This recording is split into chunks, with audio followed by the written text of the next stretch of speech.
Bakit? Siguro ang mahal nito, no? Puro yelo. Hindi, ano to sa machine. Alam ko na, ikanan mo sa kamay mo, Ben. Iikot mo sa kamay mo yung ano, sa dalawa. Para in case emergency lang, mahirap mo. Yan.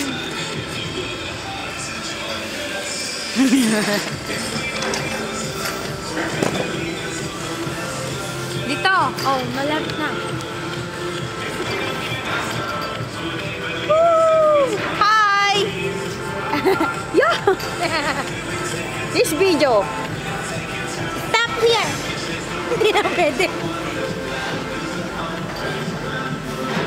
Sarap mag-enjoy, no? Oo. Nakaka-relax. Sabi ko sa'yo, di ba? O, di ba? Kahit wala ka ng Ayun, pera. iiwan mo pala. Iiwan mo. Ingay. Isa pa.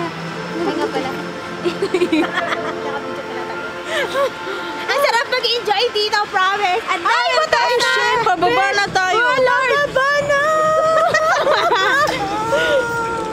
Ikot-ikot yung iba, hindi nagsasalita. Tayo lang maingay. Enjoy nga natin. Ikot-ikot lang. Ikot-ikot.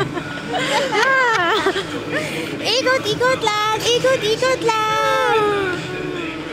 Promise, try it. Magsalita ka. Iiyak siya.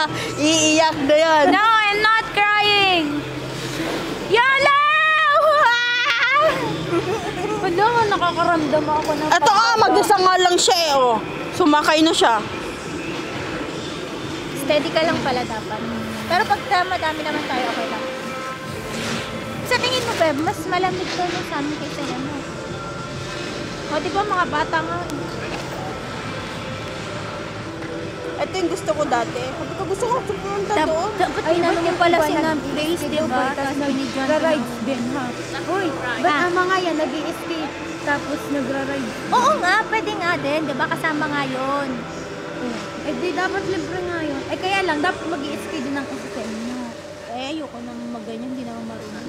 Ay mga may rides din naman dito. Nakakatakot kaya kasi tuloy-tuloy yan si Sid.